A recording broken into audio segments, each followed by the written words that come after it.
When I was 9, my family took a trip to Yellowstone and my dad gave me our old point-and-shoot camera to use. Over the course of that week, I took hundreds of photos and fell in love with capturing what I saw around me. I was initially drawn to photographing landscapes and wildlife. Now, when asked what my favorite thing to photograph is, I always say people. The answer may seem vague to some, but that's kind of exactly what I like about it. When you're photographing people, no two situations are ever exactly the same. For me, people are what bring meaning and depth to a photograph. They're what allow the viewer to feel that sense of connection to it, and I think that's always the goal. Ideally, I love to photograph people who come from completely different backgrounds from me, people who make a living doing something I know nothing about. Growing up, I often got told I asked too many questions. Really, I was just trying to understand the world around me.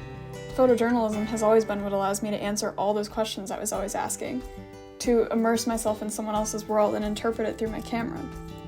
I love hearing people tell me about what they're passionate about and getting to share that with the world.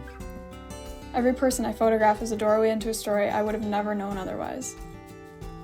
I'll never forget the time when I was taking photos for a story I wrote about high-voltage power lines that were being routed through a couple's wildlife sanctuary.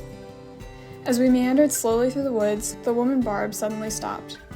She told me she felt like no one was listening to her, and getting her story out through the news was her last hope. It's moments like those that remind me why I do this. Photojournalism isn't always easy, but it is always rewarding. For me, it's not only a creative outlet, but a practice in continually pushing myself to improve, to see things better, to learn the language of speaking through pictures.